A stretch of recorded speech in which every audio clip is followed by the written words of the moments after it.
Hello Titan fans and welcome back to Manga Horse for a new Attack on Titan video. This video is going to be a little different because today I am going to tell you a story. Now this is not my story and it is not a filler story, it is actually a canon to the Attack on Titan story. You might have seen it for about 5 seconds in the 25th episode of the anime during one of the intermissions. And because I understand that not all of you read that stuff during the actual episode, I figured you would find it interesting. After the story, we will have a discussion and I will present to you scenes from one of the OVAs that some of you haven't seen before in order to back the story up. And don't worry, because this video is spoiler free.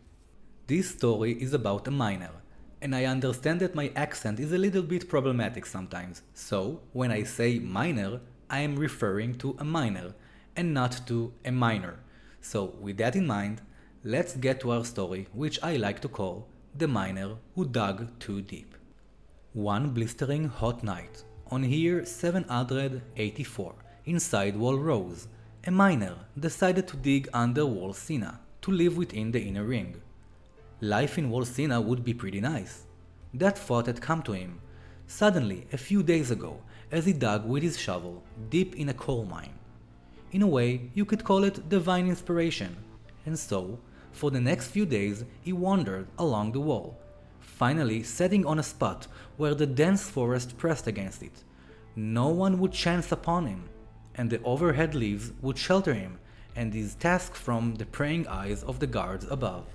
The next night he began. Using his trusty shovel, the miner began to dig. The work went smoothly, and before long, the pit was as deep as he was tall. When he could no longer fling dirt outside it, he stuffed it into sacks, climbing a ladder to discard it. Completely dedicated to the task at hand, he took only few short breaks to drink water and to ease his weary muscles. After spending 20 years of his life digging without a day of rest, the miner knew he was an expert at it.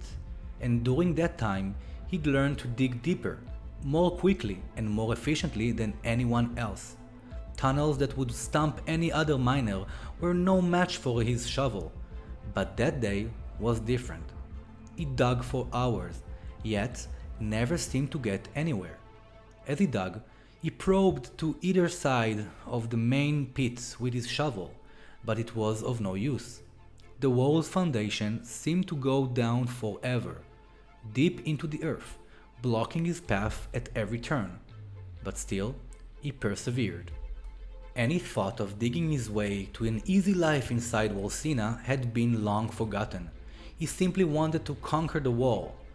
"I am willing to bet all the years I've spent digging that I will beat this wall," he said to himself, wiping the sweat from his brow.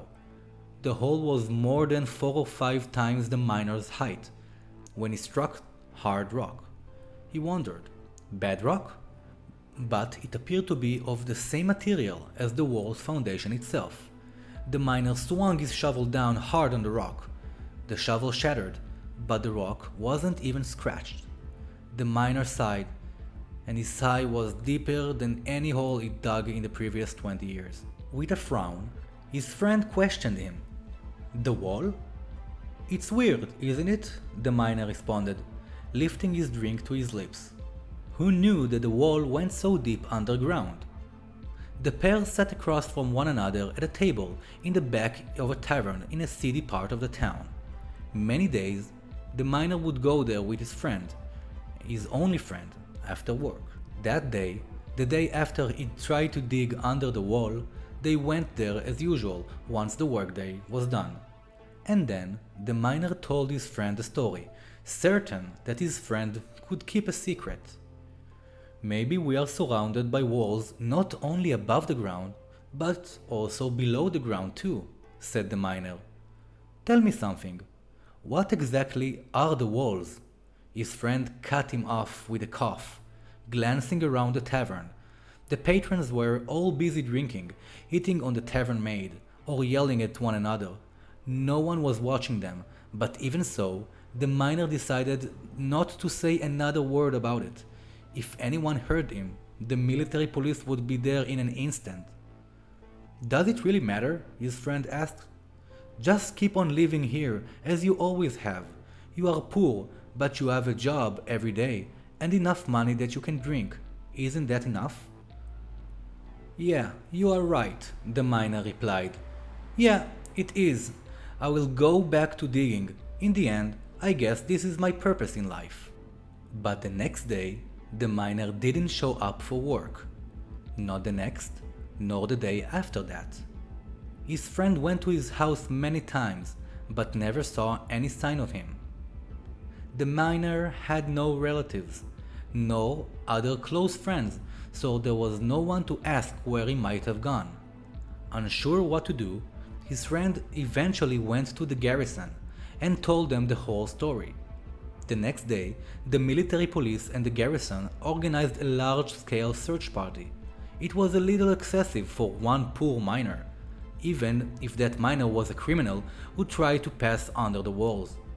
His friend couldn't understand why they were so bent on finding him, but they never found a trace of the miner, nor even the pit he dug. And one day, his friend also vanished, never to be seen again. And that is the story of the miner who dug too deep. So what actually happened to the miner and his friend? To give you some context, this story was told to us right after us viewers discovered that the walls are made of titans, after the female titan revealed one of the titans inside of it. But why the miner wasn't able to go under the wall? Simple. The walls are constructed by millions of titans 50 meters tall, as tall as the colossal titan. But the walls were created while their legs were underground. This is the reason why the colossal titan was higher than the walls, and also why the miner couldn't break through them. But why did the garrison and the military police didn't manage to find the miner or the hole he dug? Well, these are only speculations, but most likely the truth. The reason they couldn't find anything was because of the interior police, which is a branch of the military police that answers directly to the government. The interior police most likely found out about the miner's attempt to go under the wall, and in order for him not to discover the secret of the walls, the interior police was sent to wipe clean any evidence of the miner, the hole he dug, and eventually his friend, who also by that point knew too much. Here are some more actions that the interior police were responsible for. They were the ones who killed Erwin's dad after revealing his theory to his younger son Erwin. They are responsible for the death of the Arlert family, Armin's parents, when they tried to go over the wall in a hot air balloon, supposedly in order to escape. They are the ones who tortured Pastor Nick after he revealed the identity of Historia's real origin to the Survey Corps. They killed Historia's mom right in front of her. And there is also a mention of a certain gun maker who made a gun that could threaten the king. This one was never mentioned in the anime, only in the manga. And they were also involved in numerous actions for almost 100 years in order to keep the people blind to the truth. Another thing that is only speculations but probably is correct is the incident in Mikasa's house when slave traders came and killed her parents while knowing that there are Asians and maybe even an Ackerman hiding in the forest. And like I promised at the start of the video, I will also show you another group of criminals that were probably sent to kidnap Historia, which was still named Krista back then. On the middle of an exercise on the year 848, the young cadets are ambushed by thieves that wanted to take their ODM gear in order to sell them on the black market. After taking their gears, the criminals also took Krista with them, and along the way, after the cadets manage to catch up, one of the criminals points a gun at Krista and immediately is being told not to do a thing because she is their loot.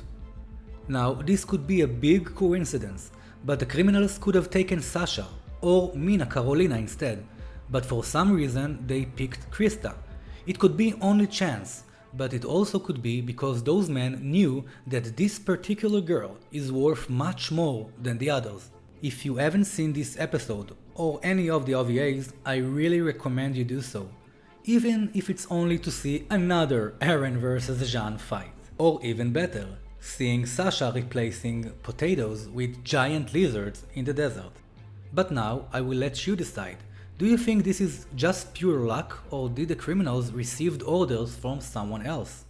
And also, do you remember any other incidents with the interior police that I didn't mention here?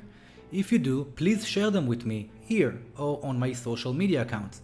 As always, I would love to hear your thoughts. And that concludes this video / story time. And I hope you enjoyed it. If you did, don't forget to subscribe and hit that little bell icon for more Attack on Titan videos. And as usual, let me just remind you all to dedicate your hearts for humanity inside and outside the walls.